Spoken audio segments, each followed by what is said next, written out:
are here from the North Bergen Public Library. I am Sai Rao. I'm the director at the library. On behalf of the mayor, Mayor Nicholas J. Sacco, and our board of trustees, I wish you all a very happy and safe holiday season. Ms. Nicole, would you like to greet all the students from the library? Sure. Hi, guys. How is everyone tonight? Is everyone good? Good. Is everyone excited to listen to some stories read by Santa? Yeah. Nicole, is Santa coming?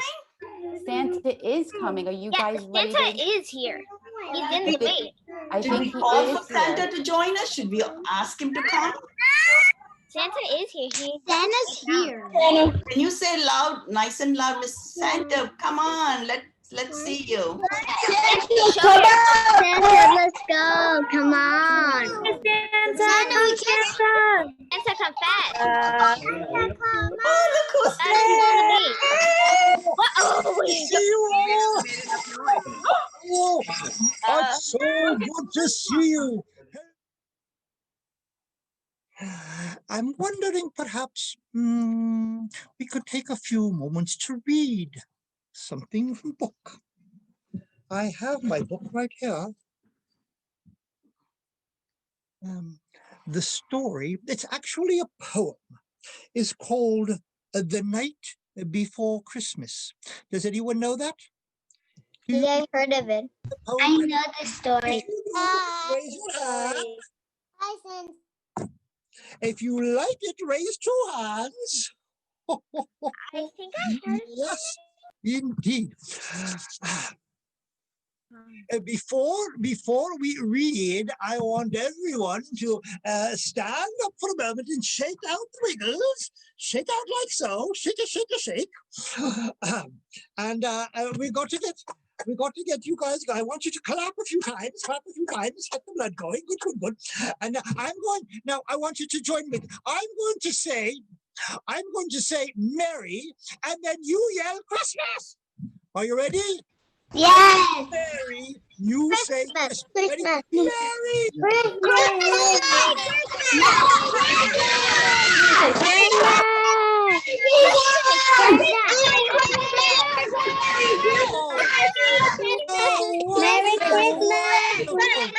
Nicely done, my friends. Merry Nicely done. Christmas. Give yourself Merry a Christmas. round of applause. Wonderful. Santa Claus, I And have now, something to say to you. well, I'm going to read the book first, and then we'll talk Santa? again in a few minutes, okay? Everyone ready? Get nice and comfortable. Mr. Claus, are you in? We are going to begin reading the book. Here we go. It is called The Night Before Christmas. Santa. And Santa. it was written by a fellow named Clement Moore. What is the book name? The book is called The Night Before Christmas.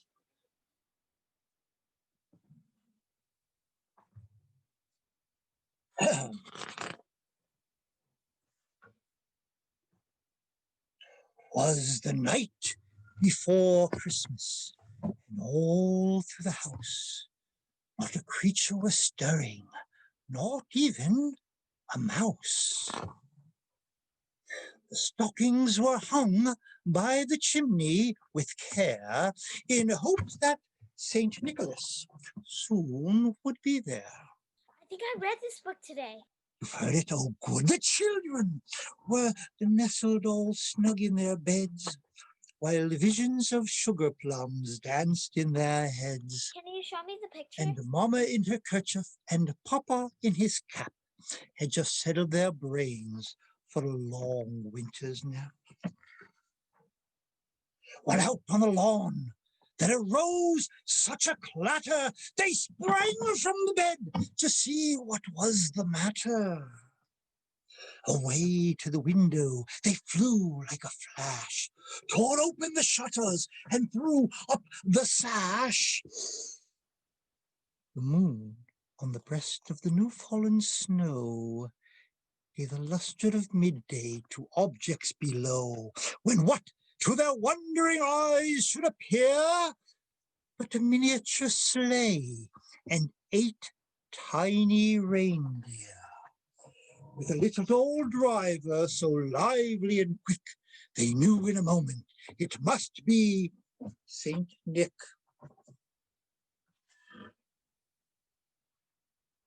More rapid than eagles, his coursers they came, and he whistled and shouted and called them by name.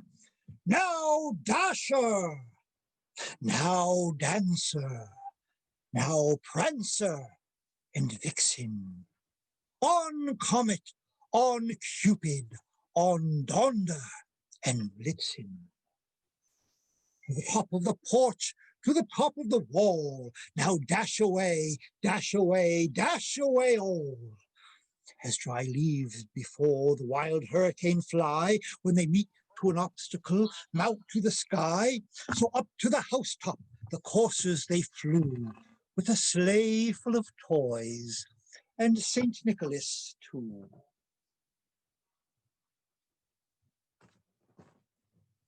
Then, in a twinkling, they heard on the roof the prancing and pawing of each little hoof. When the heads and were turning around, down the chimney Saint Nicholas came with a bound. He was dressed all in fur, from his head to his foot. His clothes were all tarnished with ashes and soot. A bundle of toys he had flung on his back, and he looked like a peddler just opening his pack. His eyes, how they twinkled. His dimples, how merry. His cheeks were like roses, his nose like a cherry. He had a little mouth that was drawn up like a bow, and the beard on his chin was as white as the snow. The stump of a pipe he held tight in his teeth, and the smoke it encircled his head like a wreath. He had a broad face and a round little belly that shook when he laughed like a bowl full of jelly. He was chubby and plump, a right jolly old elf, and they laughed when they saw him in spite of themselves. A wink of his eye and a twist of his head gave them to know they had nothing to dread. He spoke not a word, but went straight to his work, and filled all the stockings, and turned with a jerk. And laying a finger side of his nose, and giving a nod up the chimney, he rose.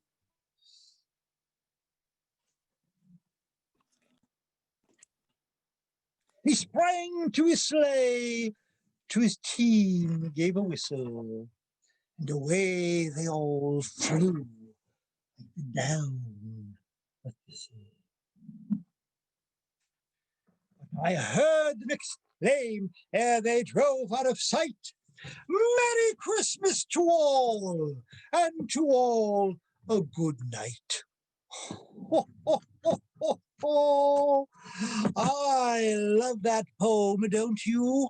If you do, wave your hands like this. Let me see who many people like that poem. I think I read that today. Oh, I'd like to tell you another story. Maybe you've heard of it. An owl named Rockefeller. See, every year in New York City at Rockefeller Center, they have what they call the world's Christmas tree. A very large, very beautiful decorated tree with a great shining star on top. And each year a tree is chosen, cut down and brought to the city. But this year, when they unwrapped the tree, they got a surprise. A little owl hidden among the branches, and they named him Rockefeller. The story, though, is told that goes like this. Amongst the owls, it was known as the Great Tree, taller than any other evergreen in the valley. Its broad branches were the home to the owl moot, a yearly gathering of owls to tell stories at Christmas time. Living also in that tree was a little owl whose name was Rockefeller. It was his job to watch for the season changing, to note when the sun stopped going south and stood still, the solstice, the first day of winter, because 3 days later would be Christmas Eve. And that's when the owls would gather to tell their Christmas tales. So every day at dawn, when the sun came up, before he went to sleep, the owl would note the position of the sun, wondering if the solstice were coming soon. It was very soon. And so the owl nestled into the branches and got a good day's sleep. He slept so soundly he did not hear the rumble of the great truck. He did not hear the roar of the chainsaws as the great tree was cut down. He only awoke when the tree fell, startled him, and before he could fly out from the branches, the tree was wrapped and he was caught inside. He did not know what was happening as the tree was moved on to the truck, as the truck drove to the city, as the tree was unloaded. Days he was locked in that tree. For 3 days, no food, no water, very weak. He wanted to be able to fly again. He wanted to be able to eat again and drink again, but mostly he wanted to see the stars again. Finally, he felt the tree upright and the branches unwrapped. He stepped out slowly to the edge of the branch and saw sights he had never seen, and heard sounds he had never heard, and smelled smells he had never smelled before. He was in the city, but all he wanted to see was the stars, and he looked up, and far away in the sky he saw the stars, but very close he saw another star.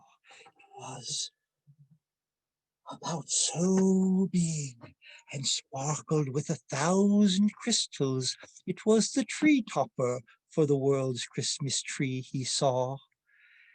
And just as he saw it, his little beak opened, and he fell. He was so weak from not having eaten and drink, he fell from the tree, but was caught in the gloved hands of the workers who were putting up the decorations. He was brought to a place where people take care of animals, who help wild animals who need a little help becoming wild again. And they fed him, and they got him strong, and they returned him to the valley where he had come from. And there he found the second tallest tree that had grown there, the first having been given up to be the world's Christmas tree in the city. This tree he called the new great tree, and on this night, the solstice, he began to call the other owls.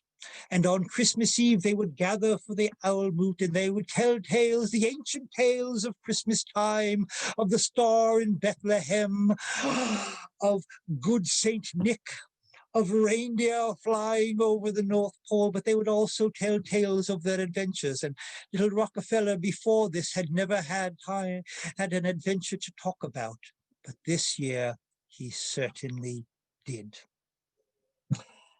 And that's the story of Rockefeller the owl. So he's kind of 10 plus 10 equals 12. That's a true story too, about the owl in the tree. But all the Christmas stories are so beautiful. I've got some of my favorites, and I'm sure you've got your favorites. Most of them you can find in a good book.